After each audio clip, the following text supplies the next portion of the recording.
Bismillahirrahmanirrahim. Hello, can you hear me? We can. We can hear. Everybody, please listen. Assalamu alaikum, and may peace be upon you all. Thank you all for making the effort to come out today to the first Palestine Vigil in Altrincham of its kind. As we know, Christmas celebrations are cancelled in Palestine. In the most recent sermon delivered by Reverend Muntha Isaac in Bethlehem, he talks of the hypocrisy and complicity of the West in this current genocide. He says they send us bombs while celebrating Christmas in our lands, in their lands. They sing about the Prince of Peace in their land while playing the drum of war in our land.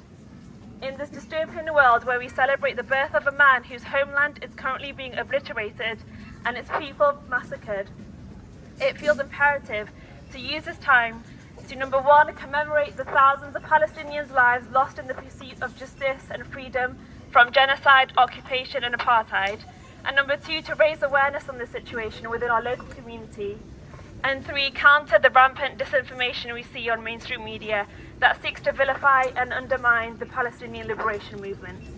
In this vein, we hope to gather our individual voices into a chorus calling for a ceasefire and an end to the Israeli occupation and a free Palestine.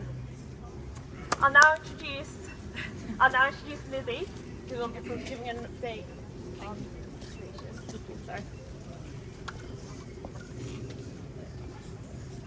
Yesterday, on the 25th of December, many of us came together with our families, our friends and our loved ones to celebrate Christmas. But there were no such celebrations in Bethlehem, where churches were emptier than they ever have been, even during the pandemic. In Bethlehem, there were no songs of joy, no festive hymns, not even a tree in their square. There were only church bells ringing out as locals came to gather around their Jesus in the rubble, and Arabic songs calling for salam, peace, for children. Because if Jesus were born today, he would be born under the rubble of the West Bank, to the relentless sound of Israeli bombs and artillery. Jesus, if he were born today, would be a child of darkness, according to Netanyahu, destined and deserving to die, collateral damage in this war.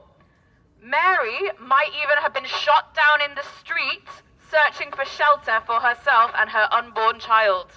Joseph may have been degraded, stripped, and lined up on the side of the road, trying to find them food. Since October 7th, Israel's unprecedented campaign of terror has killed at least 20,000 Palestinians within the Gaza Strip, and hundreds more across the West Bank. 70% of those deaths have been women and children. Many of them happened over the last 3 days. At this point, at least 1.9 million of Gaza's 2.3 million citizens have been displaced, and a significant number remain trapped, lost, dead, or unaccounted for under the rubble of their own homes. The people of Palestine are being relentlessly attacked. Attacked in their homes, attacked in their shelters, in their hospitals, in their schools, nurseries, and maternity wards. This is not a complicated issue. It is a humanitarian crisis of an unprecedented scale. It is a systematic, racialized, violent genocide. It is an annihilation of an entire population, of its people, of its culture, and of its children. And it is being funded, armed, and supported right here in the UK with our tax money and our weapons by our government, our corporations, by the Labour Friends of Israel, by Elbit Systems. It is very much our problem. And these deaths, the ones we are here mourning today, they are our responsibility. Conditions for those trapped in Gaza are completely unlivable and have rendered the jobs of healthcare, charity and aid workers impossible. 50,000 people remain seriously injured without access to food, aid, fuel or water. Yet the people of Palestine continue to stand steadfast in their struggle for freedom, showing unprecedented bravery and generosity in the face of unimaginable grief and pain during one of the darkest chapters of human history. So must we. We must stand with all of the doctors, the NGOs, and aid workers working within the Gaza Strip and the West Bank. We must stand with all of the surviving journalists risking their lives to open our eyes to the truth.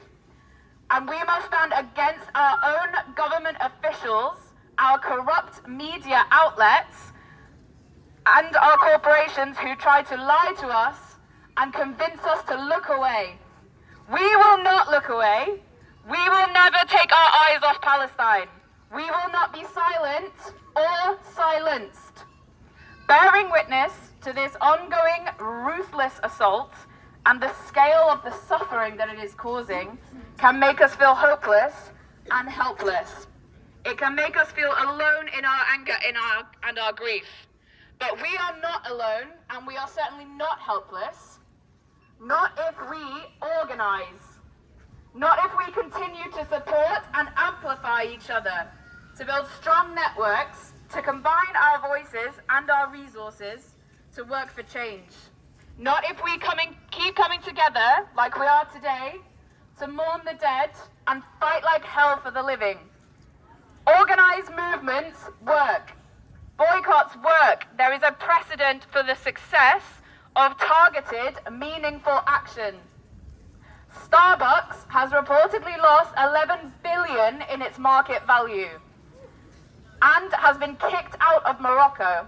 Puma, after years of sustained campaigning, was forced to end its sponsorship of the IFA. Fischer German finally cut ties with Elbit Systems as a direct result of the sustained and strategic efforts of Palestine Action.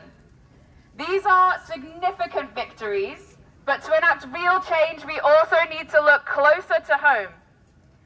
A few weeks back, at the UN General Assembly, nations of the world gathered together and voted overwhelmingly in favour of an immediate ceasefire. But Britain abstained. And now the death toll is rising, with more children being murdered and orphaned every single day in their hundreds. Yet the UK continues to support Israel and refuses to back an immediate, permanent ceasefire. Instead, we get Rishi Sunak standing side by side with Netanyahu, calling us a proud ally of Israel, telling him we stand with you in solidarity. And then last week we get some talk of steps towards a sustainable suspension of hostilities, whatever that's supposed to mean. But we know what it means, and we know that it's nowhere near enough. History will remember the complicity of Britain in the systematic destruction of Palestine and the dehumanization of Palestinians, as we will remember the individual cowardice of our MPs, the apathy of our local representatives, and the silence of our friends. Graham Brady, MP for Altrincham and Sale West, abstained from the ceasefire vote back in November, and he refuses still to vote in favour of a ceasefire or of ending UK arms sales to Israel. Shame on you, Graham, and shame on your party. Shame on the Labour Party. Shame on all the local MPs who refuse to support an immediate total ceasefire. Chris Clarkson, Chris Green, James Grundy, Mary Robinson, Graham Brady, Lucy Powell, Angela Rayner, Christian Wakeford, Andrew Weston, Jeff Smith, Mike Jane, Debbie Abrams, Yvonne Farage, Andrew Gwynn, Barbara Keeley, James Daly, Mark Logan, William Ragg, Nav Mishra, Lisa Nandy, Tony Lloyd, and Tim McCon. We see you, all of you, and we shame you.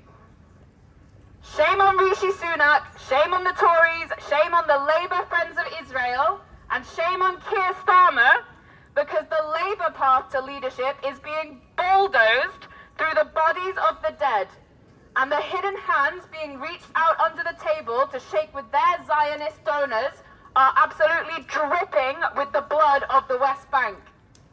MPs are supposed to represent their constituents, but Graham Brady stands for genocide. Do his constituents? No. Mike Cain stands for genocide. Do his constituents? No. Lucy Powell stands for genocide. Do her constituents? No. Well, exactly. And if our MPs don't represent us, if they don't have our trust, our respect, our best interests at heart, if they support genocide, then they need to resign.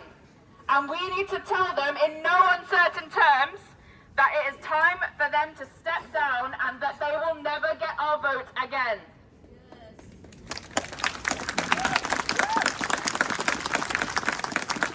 So what can we do right now? Call, email, start a petition, or sign one if it's already in circulation. Get involved in your local activist groups, communities and networks. Take action, learn, educate, protest, inconvenience. Demand an immediate, total ceasefire and an end to UK arms sales and an end to Israeli occupation.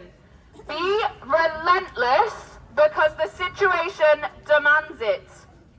Walk away from today more determined than ever that we can and will make a difference, that our voices and the voices of Palestinians will be heard. Because supporting genocide is simply unacceptable and the cost of inaction is far, far too high. No more of the two equal sides narrative. No more child murder. No more UK complicity in Israeli war crimes. No more corrupt, self-serving MPs. Thank you.